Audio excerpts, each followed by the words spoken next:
Le grand direct de la santé. Avec aujourd'hui donc Elisabeth Assayag, le docteur Martine Pérez, Véronique de Villèle. Et maintenant, notre chirurgien esthétique, le docteur Sidney Wana. Ouais, le docteur Sidney Wana pour parler de rougeur, de coupe rose ou rosacée. Ces problèmes de peau ne sont pas graves, mais peuvent néanmoins se transformer en véritable complexe. Heureusement, il existe des solutions pour effacer ces plaques rouges. D'abord, la coupe rose, c'est quoi, docteur ? La coupe rose sont des petits vaisseaux du visage qui se dilatent à cause d'un certain nombre de facteurs que l'on va voir et qui donnent une rougeur au visage. Je voudrais tout d'abord tordre le cou à une fausse idée. Quand quelqu'un a le visage rouge, ce n'est pas un alcoolique. Je le répète parce qu'il souffre de cela. Le fait d'avoir le visage rouge ne signe pas le fait qu'on est alcoolique, donc il ne faut pas les dévisager pour cela.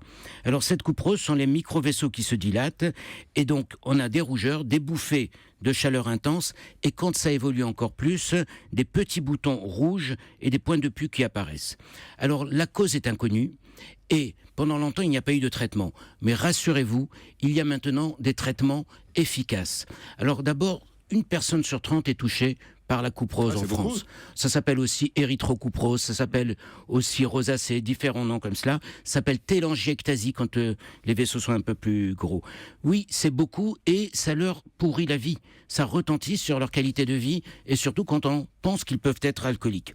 Alors ça vient d'une composante vasculaire, c'est-à-dire le vaisseau se dilate, et d'une composante inflammatoire. Ça peut être héréditaire, on retrouve ça chez les parents. Il faut rassurer tout le monde, ce n'est pas contagieux, ce ne sont pas des microbes qui vont être contagieux. Il y a des facteurs qui aggravent tout cela. Certains sont très connus. Le stress, puisque on peut avoir des bouffées de chaleur lorsqu'il y a du stress, mais aussi les épices, l'exposition solaire, l'exercice physique. On le sait tous qu'on rougit après l'exercice physique. Des poissons chaudes ou très froides, ça donne cela.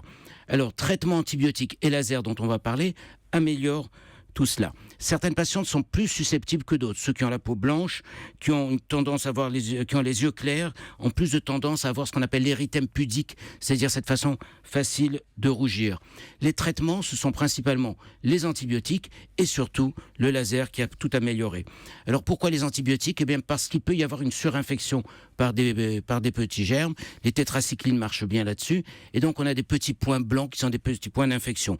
Donc le dermatologue donne aussi un traitement antibiotique pour cela. Mais il y a des poussées de temps en temps en fait, c'est ça ? Ça évolue par poussée. Ah oui. Ça évolue par poussée. C'est pas permanent. Pas permanent et les poussées sont favorisées par tous les facteurs que j'ai cités tout à l'heure. Donc il faudra se protéger de ces facteurs-là, notamment le soleil, sur lequel je réinsisterai. Alors quels sont les lasers qui sont efficaces ? Principalement le laser dit à colorant pulsé. C'est un laser qui agit sur les rougeurs et sur les vaisseaux.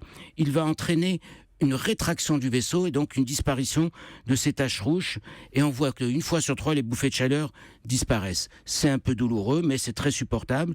Il faut à peu près 250 à 300 impacts pour pouvoir améliorer cela et c'est réparti sur 2 à 6 séances et dans 80% des cas il y a une amélioration nette. Amélioration nette mais ça ne disparaît pas totalement. Je répète, il n'y a pas de traitement définitif à cela mais on a réussi dans 80% à l'améliorer grâce au laser vasculaire dit à colorant pulsé.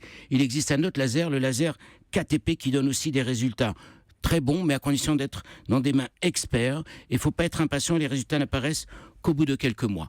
Les anciennes techniques classiques peuvent parfois être utiles. C'est ce qu'on appelle l'électrocoagulation. Avec une micro-aiguille, on rentre dans le vaisseau. Donc il faut que le vaisseau ait une certaine largeur. On parle à ce moment-là de télangiectasie. On envoie une petite impulsion électrique. Elle va brûler le vaisseau, le rétracter. On assiste au résultat sur place. Ça doit être fait par des mains expertes. Et c'est valable lorsque les vaisseaux sont assez dilatés. Le prix d'une séance est de 40 à 80 € pour l'électrocoagulation. Et pour le laser ?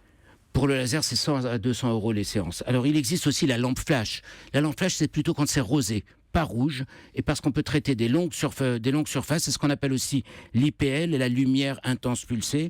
Et ce qui est important de savoir, c'est qu'il ne faut pas être bronzé pour le faire, parce qu'on peut avoir à ce moment-là des brûlures. Traitement naturel, il ne faut pas y renoncer. Ce sont des huiles essentielles qui agissent sur le phénomène inflammatoire à base de géranium, de camomille, et les soins cosmétiques qu'il faut adjoindre ont pour but de calmer un peu la douleur et les brûlures. Et c'est surtout fait pour les peaux intolérantes parce que ça va améliorer le confort et le suivi des traitements. Ne pas négliger de camoufler les rougeurs avec de la couleur verte. Le vert neutralise le rouge. Du vert ?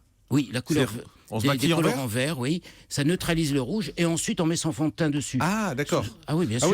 Ah oui, on ne sort pas en vert parce qu'autrement ça va faire bizarre quand même. Ça fait iti, non.